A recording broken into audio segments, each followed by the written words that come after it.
Moi boa tarde. Vamos a dar comenzo ao pleno ordinario do mes de marzo e empezamos co primeiro punto do orde do día, aprobación se procede do acta da sesión anterior. Algúnha alegación en relación coa acta? Algúnha alegación ou BNG en relación coa acta? Pois procedemos logo á votación. Votos a favor? Unanimidade. Sí. Pasamos ao punto número 2, renuncia da concelleira doña María Sancho Piñeiro. Do lectura ao escrito. Doña María Sancho Piñeiro, mantendo a miña calidade de concelleira do Concello de Meis ante a señora alcaldesa e con carácter previa á celebración do pleno, que terá lugar o día 31 de marzo de 2025, expoño que, habendo tomado posesión do cargo de concelleira o día 17 de xuño de 2023 como consecuencia da constitución deste Concello, con motivo das últimas eleccións locais celebradas en data 28 de maio de 2023 e pertencendo ao Grupo Político Municipal do Partido Socialista Obreiro Español, poño en coñecemento do Pleno da Corporación a miña vontade de renunciar a cargo de concelleira. Os motivos que causan esta renuncia son estrictamente persoais, carentes de calquera razón política. Quero aproveitar para agradecer a todos os empregados e empregadas municipais a súa dedicación e implicación como servidores do público que fai posible que podamos desempeñar a nosa labor na xestión municipal. Grazas ao pobo de Meis pola confianza depositada na miña persoa que fixo que puidese traballar como concelleira xunto co resto de compañeiros e compañeiras e desenvolver parte deste proxecto de goberno honesto e comprometido con ben común. Por último, quero expresar a miña profunda gratitude ao conxunto do equipo de goberno e a todas as persoas que o sustentan e apoian polo seu alento e comprensión, porque a miña pertenza a este equipo de traballo foi máis aló do laboral, resultou unión, conexión e amizade que nos fixo fortes para traballar intensamente polas necesidades de nosos veciñas e veciños. Por todo exposto, solicito que, tendo por presentado este escrito e feitas as manifestacións contidas no mesmo, previos trámites legais que procedan, dase conta ao Pleno da Corporación para poñer no seu coñecemento a miña renuncia ao cargo de concelleira en cumprimento do disposto nos artigos 182 da Lei Orgánica 5/85, 19 de xuño, do réxime electoral xeral e 94 do Real Decreto 2568/86, por que se aproba o Regulamento de Organización, Funcionamento e Réxime Xurídico das entidades locais. Ben, simplemente dar conta, non?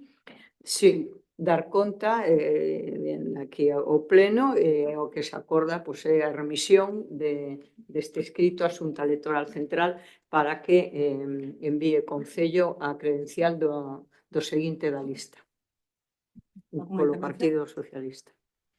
Non sei se ahora ou en rogos e preguntas queríamos saber pois a actividade ou a dedicación que estaba realizando María, a dedicación exclusiva, quen a vai asumir ou como se vai a repartir eso ahora dentro dos órganos do Concello.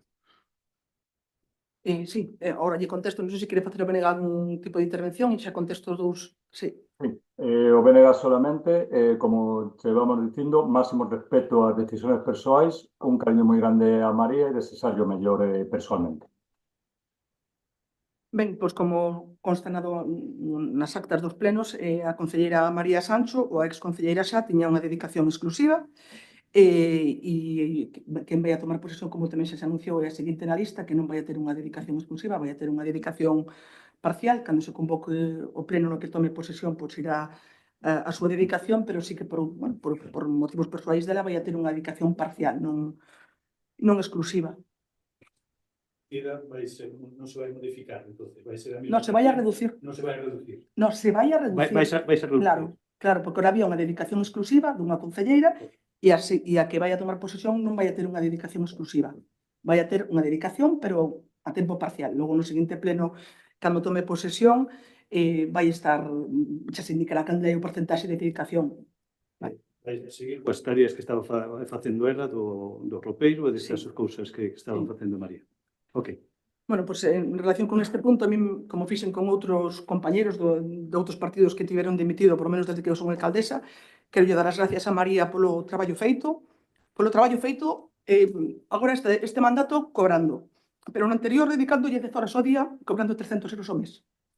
E, efectivamente, en ese traballo de horas de dedicación, pois conseguimos que Meis sexa un referente na castración de gatos, un roupeiro solidario que non o ten ningún concello, creo que na provincia, e co Banco Solidario de Alimentos, eu creo que é de agradecer. E moito se fala de cando se cobra, e a veces hai que dignificar un pouco o traballo dos políticos, e non falar tanto do que cobran, que ademais é un salario que apenas excede o salario mínimo de 1.200 e pico de euros, senón da labor que fan.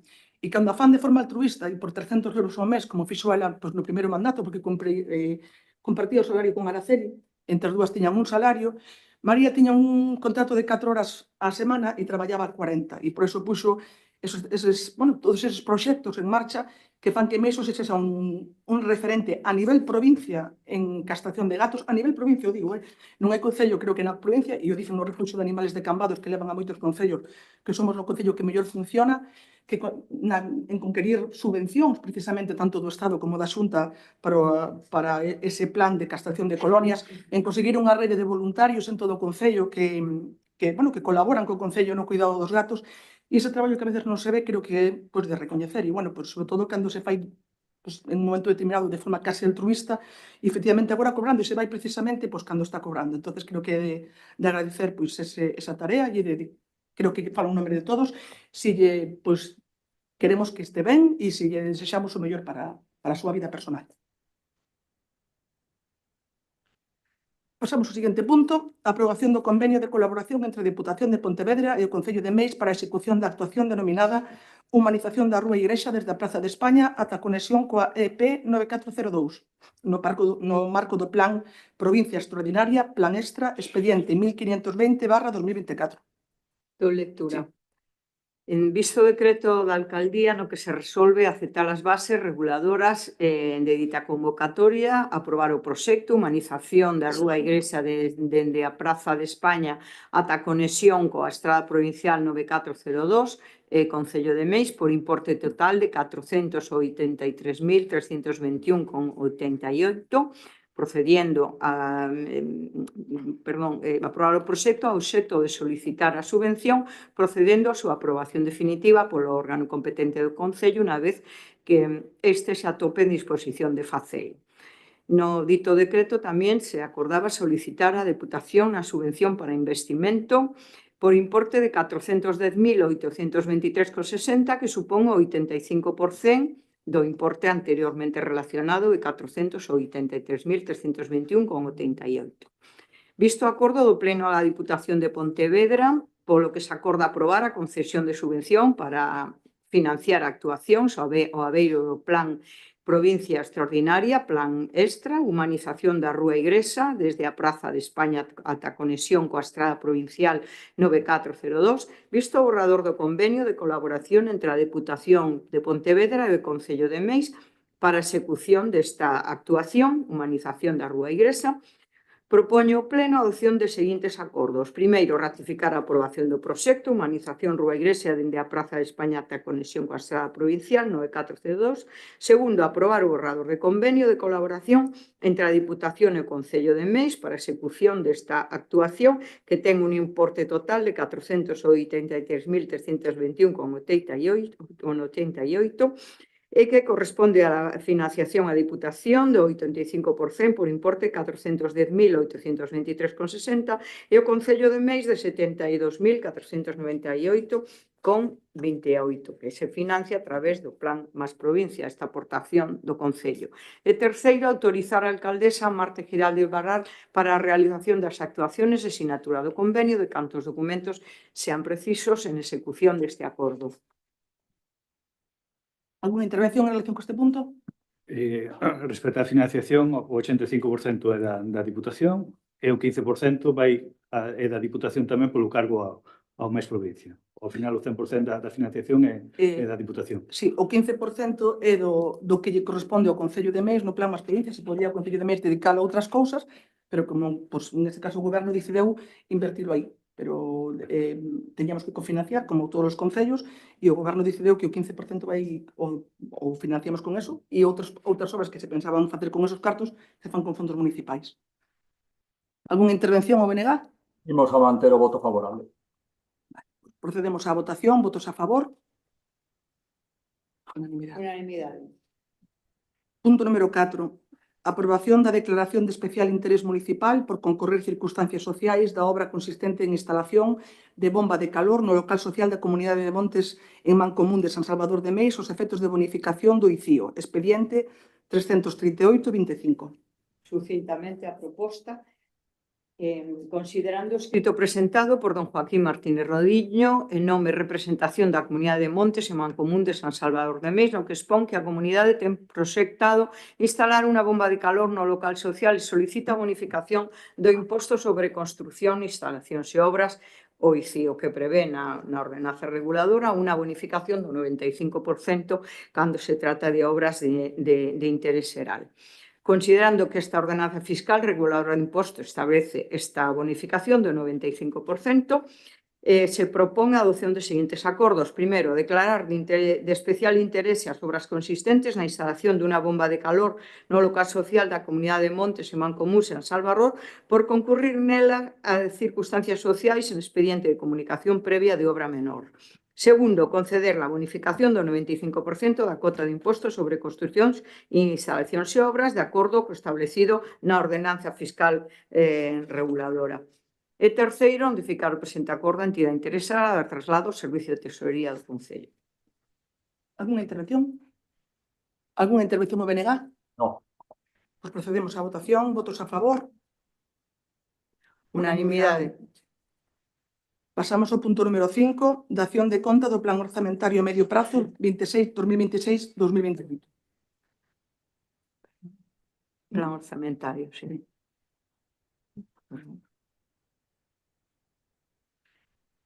Bien. Xa estivo a dispor dos membros da corporación o plan anual plan orzamentario. Perdón. 2026-2028. Perdón, sí. Plan orzamentario que foi aprobado por resolución da Presidencia de acordo a Lei Orgánica 2/2012 de Estabilidade Orzamentaria e Sostenibilidade Financiera, que establece no seu artículo 29 que as administracións públicas elaborarán un marco orzamentario a medio prazo no que se enmarcará a elaboración dos seus orzamentos anuais e a través do cual garantizarase unha programación orzamentaria coherente cos obxectivos de estabilidade orzamentaria e débeda pública. É simplemente unha previsión dos anos 2025-2028, unha previsión do orzamento, tanto de estado de ingresos e gastos. Ben, pasamos ao seguinte punto, dación de conta do informe de resumo dos resultados do control interno referido ao exercicio 2024, que é o expediente 279/2025. É simplemente dar conta de que estivo a dispor dos concelleiros o informe resumo dos resultados de control interno correspondente ao exercicio 2024, que son o resumo dos informes de fiscalización da intervención. Ben, pasamos ao seguinte punto, punto número 7, dación de conta, plan anual, control financiero, exercicio 2025, expediente 375. Es un plan que debe de aprobarse anualmente e que redacta a intervención do Concello e que ven imposto por unha normativa que é o Real Decreto 424/2017, por lo que se regula o réximen xurídico de control interno nas entidades do sector público local. Entón, establece pois as directrices do que debe ser o control financeiro do exercicio, as consecuencias da programación e as recomendacións que establece basicamente un plan, digamos, teórico. Ben, seguimos o seguinte punto, punto número 8, posta en coñecemento de resolucións da alcaldía. Ben, tamén estivo a dispor dos concelleiros o índice dos decretos emitidos pola alcaldía e a resolución dende o último pleno ata a convocatoria deste. E imos ao último punto, punto número 9, rogos e preguntas. Ten a palabra o portavoz do PP. Teño varias preguntas, vouche así, estou facendo de un en un, e se te parece. Vale. A primeira é, temos conocemento de que varios veciños aí diante do colexio, a hora de salir os autobuses, a veces están pais buscando os rapaces e a veces formase ali algún bueno, non sei, non é tumulto, pero algo de lío. Entonces, bueno, comunicar se hai maneira de que revisedes eso, do pintado, ou ordenar eso de alguma maneira para evitar que haxa algún accidente a medio plazo. Sí, bueno, como sabedes, tamén desde fai 2 cursos temos unha persoa que polas mañás á hora de chegada, que tamén é un momento conflictivo, temos un traballador do Concello que está ali regulando, bueno, que a xente non aparque nun sitio onde teñen que aparcar os autobuses, a veces ten que recibir malas contestacións e malos xestos, de moi pouca xente, pero de algún así. Bueno, efectivamente, tamén na hora da salida, evidentemente, na hora da salida, ainda estuve en Alioso ao mediodía, que habitualmente vou a coller o meu fillo, é menos perigoso, entendemos, porque non están os autobuses, porque os que salen a primeira hora que non comen no comedor, solamente están os coches dos pais. E logo, bueno, sí que hai algúns que van a buscar a hora que salen os autobuses, pero é certo que agora, desde esta semana, empezaron a traballar o personal e sí que hai que volver a repintar, pero tamén é certo que todos sabemos que o feito de estar pintado non evita que a xente aparque, porque ainda que este pintado, a xente aparca igual pola mañán. Xa digo, fun testigo en unha ocasión de como o traballador do Concello que está ali, porque nos o pedimos, recibe algunha mala contestación. Pero, bueno, sí que é certo que é unha cuestión de civismo, a todos nos gusta deixar os rapaces na porta do cole, pero aparcar uns metros máis arriba. Pero sí que hai que volver a repintar e hasta agora non foi posible porque non tivemos personal. Empezaron esta semana a traballar. Ok. Pues, na casa escola do Marco tamén o estado é mellorable, hai uns canalóns, hai algunha parte que había que facer un mantenimento, sobre todo desde o punto de vista de seguridade dos rapaces e dos pais. Sí, a resposta é a mesma. Somos conscientes de que na Escola do Marco hai que facer algunha obra, como algunhas tellas que están soltas, que hai algún canalón que está desenganchado, e é certo que hai unha zona que hai humedade. Tamén pasa no de Paradela, non solamente pasa no do Marco. Volvo a dicir o mesmo que antes, non tivemos personal hasta ahora, e agora temos sí que temos pintor e máis traballadores, que ainda que agora premian os desbroces, sí que iremos pouco a pouco, pero hai certas cuestións que non queremos facer cos rapaces ali. O do tellado se arranxará cando collan vacacións, e outras cuestións se van facendo según podamos e podamos compatibilizar. Respecto ao parque acuático que se está presentado facer, seguimos sin estar o peche feito. Hai unha finca que está sin abrir, e agora, sobre todo no verán, cando os rapaces collen vacacións, constanos de que andan por ali facendo a veces o que non deben, pero se hai un golpe ou se hai algún problema ali, sobre todo en tema de seguridade. Entonces, instar a empresa para que teña aquilo pechado e evitar posibles problemas no futuro. A empresa está requerida en reiteradas ocasións, ademais a través de informes do noso técnico municipal, de que ten que ter pechada a obra. Son conscientes e, ademais, non solamente a través de requerimento oficial, que é o que fehaciente, senón a través de chamadas e chamadas miñas, en este caso, e ao representante da empresa. En todo caso, o volveremos a trasladar, pero sí que a última vez que falamos ainda dixen que era necesario ter pechado e vallado a zona. No alumbrado público temos bastantes incidencias de zonas onde nos alumbran. Non sabemos se é un tema de eficiencia enerxética ou é que hai un tema de reparacións.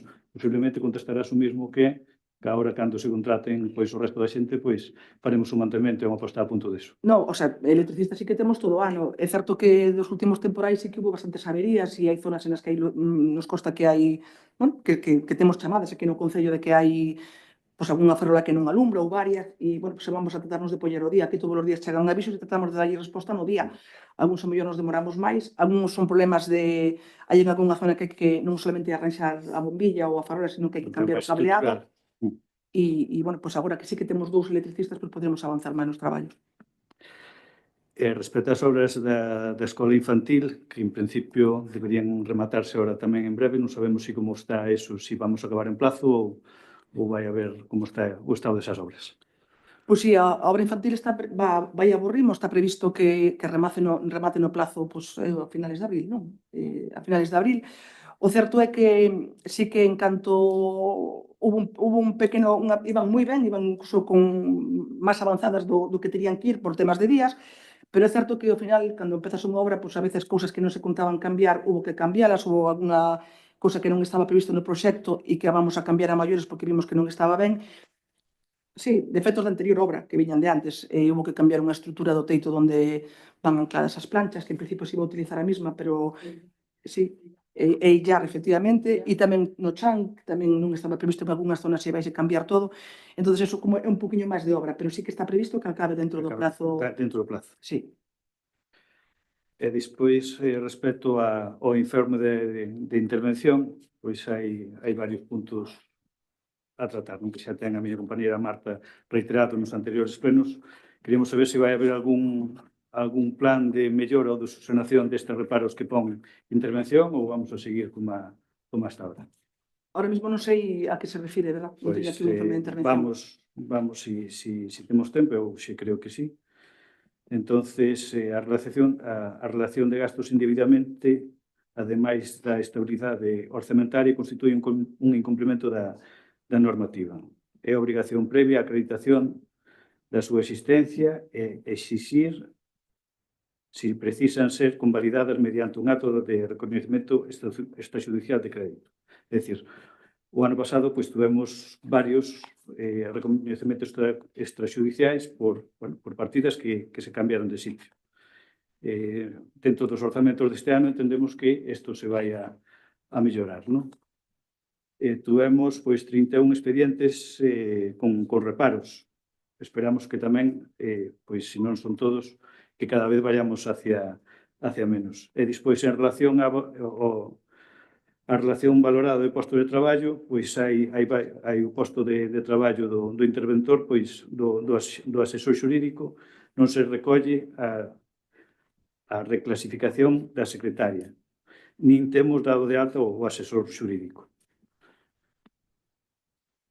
Sí, a ver, Por pasos. Sí, por pasos. A primeira cuestión que usted plantexa, non sei se ese informe doselle para este pleno. Para este pleno, ben.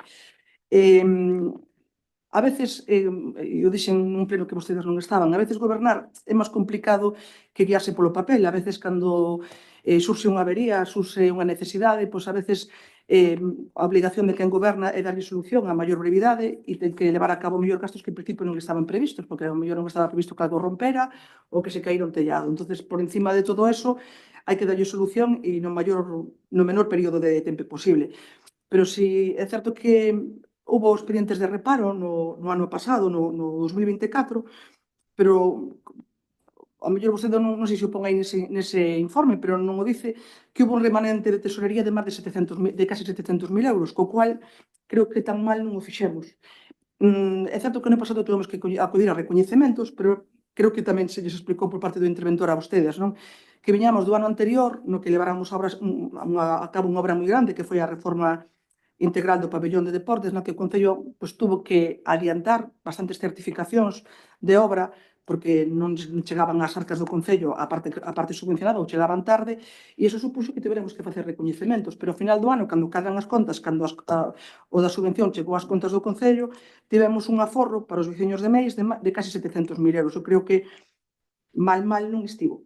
E en canto ao tema do asesor xurídico e da secretaria, creo que era outra cuestión que usted plantexaba, é certo que hai que actualizar a RPT, pero mire, cando eu cheguei aquí, o primeiro que me topei cando cheguei no 2019 unha demanda do asesor xurídico que estaba contratado ilegalmente.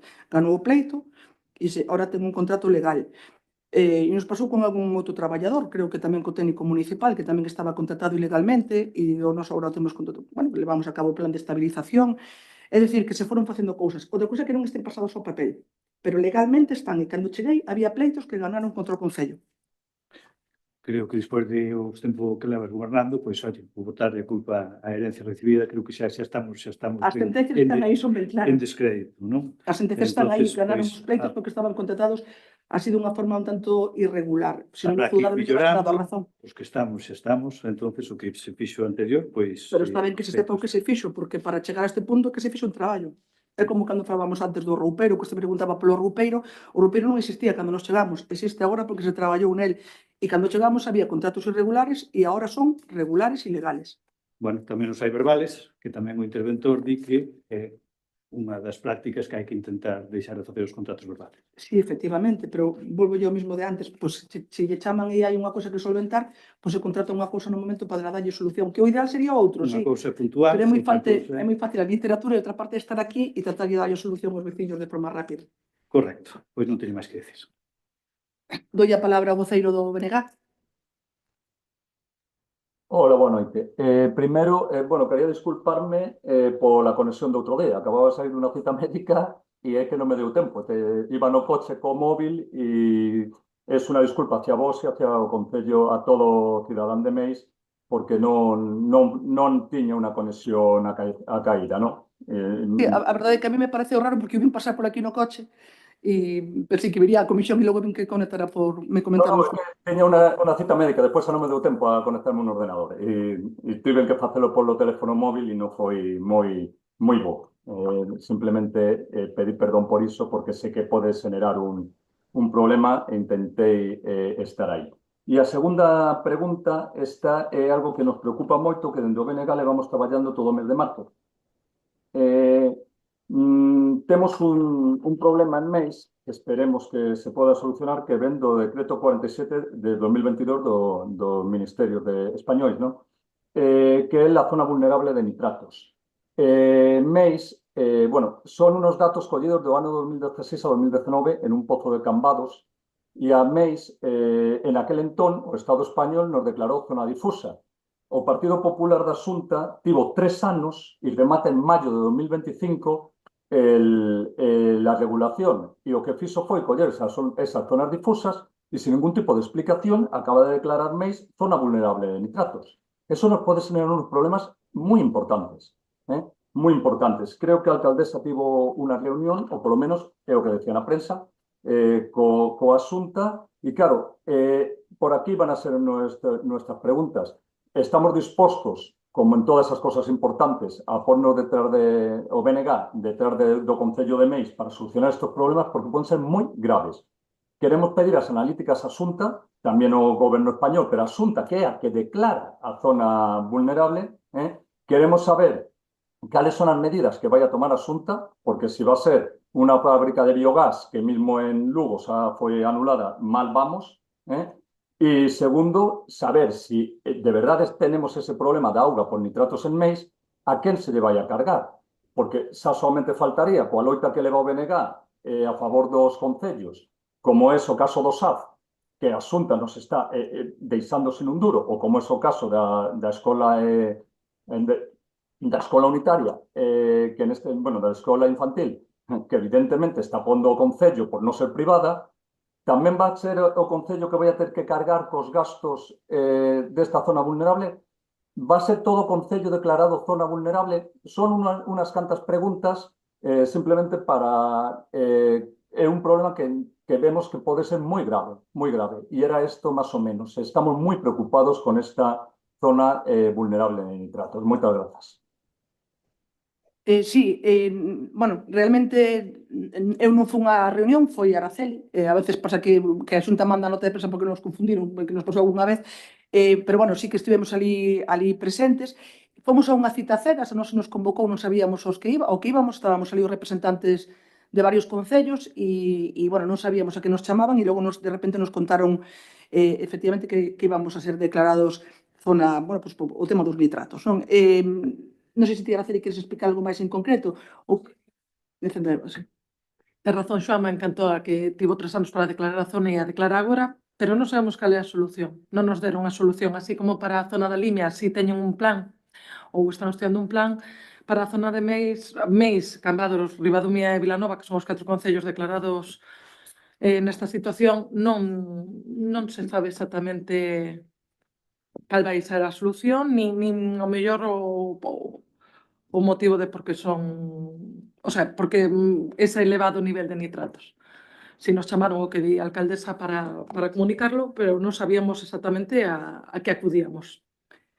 En calquera caso, sí que teño que decir que, en todo caso, desde o Goberno de Meis, vamos a estar en primeiro lugar en defensa dos intereses dos veciños deste Concello e deste Concello, e tamén teño que decir que xa contactaron comigo pois determinadas empresas importantes deste Concello e da comarca que están facendo contraanalíticas e que vamos a estar ao seu carón defendendo os seus intereses, porque hai moitas empresas deste sector, tanto do sector alimentario como do turístico, que se están vendo afectadas e que consideran que se van a ver afectadas e, por suposto, vamos a estar con eles apoiándoos. Pois, dende o BNG de Meis, o vamos a levar agora ao Parlamento Galego, ali precisamente o caso de Meis, que é o que a mí me preocupa. Obviamente me preocupa todo, pero o caso de Meis, que para eso sou concelleiro, e vamos a facer as preguntas, bueno, xa fixo Néstor Rego as preguntas no Congreso, pero me refiro que me parece unha cosa tan importante que tedes todo o noso apoio e nos gustaría unha comunicación bastante importante para poder solucionar isto, porque, primero, se as augas están, queremos ver esos análisis e con toda a seriedade de por que temos as augas, porque así, aí estarían xogando con a nosa saúde. E se esos análisis son, como parece ser, do ano 2016 ou 2019, en un pozo de Cambano, tengo aquí la zona de Lobos en Cambados, eso, de un pozo de solo 8 metros, nos parecería bastante grave, porque es que nos pode afectar a todo un concello, podría ser unha zona determinada, simplemente decir que o BNG va a facer todo o posible e nos pomos a disposición do Concello para calquer cousa destos ir da man polo benestar da veciñanza de Meis. Algo máis? Algunha intervención máis? Bueno, pois, entón, rematamos a sesión. Moitas gracias. Ata loguiño, vémonos Hasta a... logo.